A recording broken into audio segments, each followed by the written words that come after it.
Hello, welcome back. My name is Lenny and I'm here to help guide you through this cashier training course. Last week we discussed math skills. It is so important to understand the basic math concepts of addition, subtraction, multiplication, and division. As a cashier, you will be asked to perform math skills every day, whether it is handling change, calculating tax, verifying age, calculating sales prices, or cashing out the till at the end of your shift. Practice math every day and it will become easier.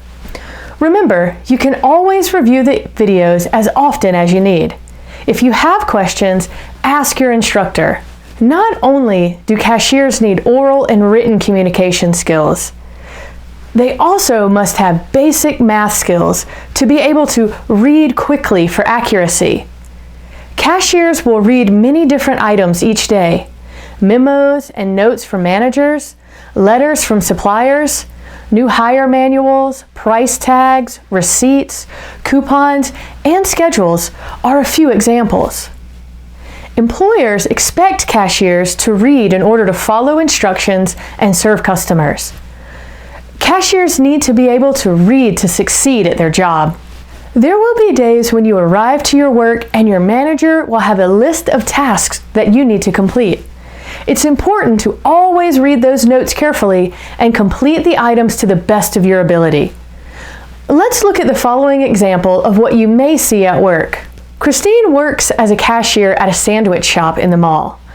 When she arrives to work, her boss, Georgette, gives her a note before she goes into her weekly morning meeting. Hi, Christine. After you open your register today, I need you to complete the following task before your lunch break.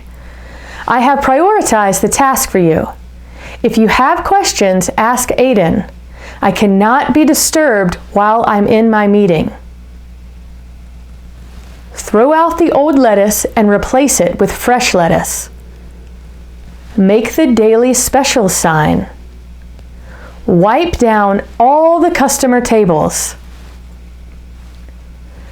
Pay the bread delivery. The check is in my top desk drawer. Cut up the vegetables for the sandwiches. Thanks, Georgette. Christine takes the note and looks it over. I better get started on the lettuce. As she is working, a customer comes in to buy a sandwich. After Christine makes the sandwich, she realizes that she has not yet opened her register. She quickly logs onto the register and completes the transaction. Christine continues with her task list and begins to make the daily special sign. As she is finishing the sign, she hears a knock at the side door. She looks on the video screen and sees it is the bread delivery driver. She opens the door and helps the delivery driver bring in the bread. When they are finished, the delivery driver asks for payment. Christine goes to ask Georgette about the payment. When Christine knocks on the door, Georgette is upset about the interruption. She tells Christine to please read the note that she was given. Christine reviews the note and realizes that she made a mistake. Once Christine has paid the delivery driver, she reviews the note. How'd you do? You can see how important it is to read notes and follow the directions of your boss. Notes from your boss are not the only reading you must complete each day as a cashier. More commonly, you will need to read codes on the items for sale in your store. In some instances, the scanner may not read the barcode, and you will have to type in the UPC code. You will also need to be able to read PLU codes. PLU, or product lookup codes, are used for items that are loose, bulk, or bunched. Let's look at an example of a PLU table that you will find in a store that sells produce. In the first column, you will find the PLU code. This is always a number. In column number 2, you will find the category or grouping of the item. In column number 3, you see commodity. This is the general type of fruit or vegetable. In column 4, you see variety. This is the specific name of the fruit or vegetable. In column number 5, you see size. This provides the cashier with a very general description of the fruit or vegetable. PLU lists are often organized alphabetically, but not always.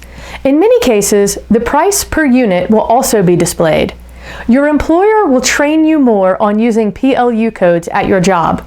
As a new hire, your employer will give you an employee handbook. It is important that you read through the handbook. If you have questions, ask your supervisor. It is better to ask a question now than make a mistake later. Employee handbooks often contain information about dress code, store maps and layouts, break times, emergency procedures, pay scales, company overview, vacation time, grievances, opening and closing store procedures, sick leave, who's in charge of what, training opportunities, health and safety, work schedules, job evaluation, work behavior, and general information like where to hang your coat, where to eat lunch, where to park, etc. There will be instances when notes, memos, lists, PLU codes, and manuals are not organized well or clearly provided to employees. Don't let this get you down or frustrated by others' lack of organization. Ask for help when you need it. Use your thinking skills to help you. Write your own notes for things you encounter that should be in a policy and procedure manual, so that the next time you need that information, you can refer to your own notes. Work at memorizing PLU codes. Work at having excellent customer service skills so that even if you get stuck with something, customers might stay calmer and not get as frustrated themselves. Not only will you need to read items that are written, such as memos, manuals, and PLU codes, you will also need to read items on a computer. Let's look at how and what you may need to find on the computer. Our training manual offers 2 strategies for reading that will help you locate information on the computer. Skimming means reading quickly to get a basic idea of what is written. Scanning is reading quickly or looking over what is written to locate specific information.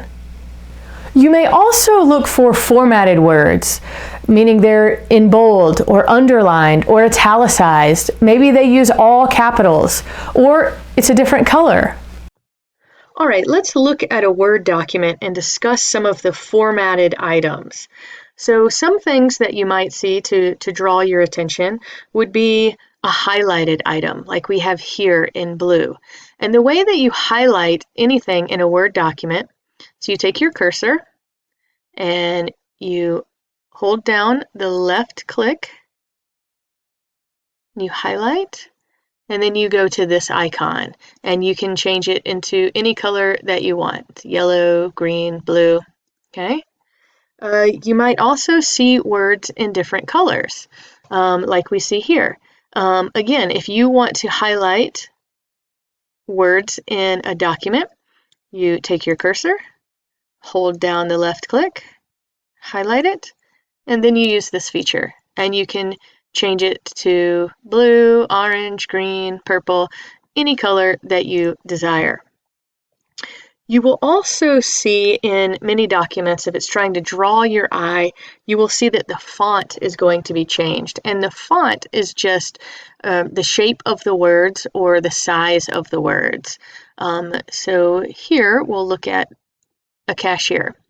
So if you want to change the font, again, use your cursor, click the left, highlight it, and then there are 2 ways to change the font. Here, go to this arrow, and this will change the shape. So you have these various styles of writing. Most of our documents that you will see in a professional setting are either going to use Calibri or Times New Roman. You can also change the size of the font. So from very small to very large. Again, typically standard font is 12. So that is probably what you will see. You're also going to find words that will be bold, and this is to draw your attention to those words. So we see that with the Policies and Procedures Manual. Again, you use your cursor at the beginning of the word if you want to bold something, and you press the left click, highlight, and then go here to the B that will unbold. So this will bold it. Okay, so you just click on that B. You might also see things that are italicized, as we see here. Again, the way that you do this is you click on the I for italicize. And you might also see things that are underlined. So we see that with this word reading. You click here on the U, that is for underlining. So these are just some ways that publishers try and identify important words or important sections. So when you are skimming or scanning, do make sure that you look at highlighted words, that you look at words that have a different font, that are a different color, that are italicized, that are bolded, or that are underlined. If you have any questions, just ask me and I can go over this with you a little bit more. I encourage you to practice your reading skills every day. This will make you a better employee and a more active participant in your community. If you want additional practice with cashier vocabulary, continue watching. Otherwise, have a great day. Here are some words that are specific to cashier jobs. PLU, Product Lookup Codes. NOF, an error code that means a product price is not on file. Price override. Change the automated price of a product or service. You should ask your supervisor before you ever do this. If you ever hear a word that you do not understand, ask your coworker or supervisor. This will help you to avoid mistakes. Here are some other vocabulary words that you may hear often. Checkout, the place where customers go to pay for purchases. Swipe, slide quickly across. For example, swipe your credit card through the card reader, please. Card reader, an electronic device that reads a magnet strip or barcode on a credit card, membership card, or debit card. Great work with vocabulary. I'll see you in class.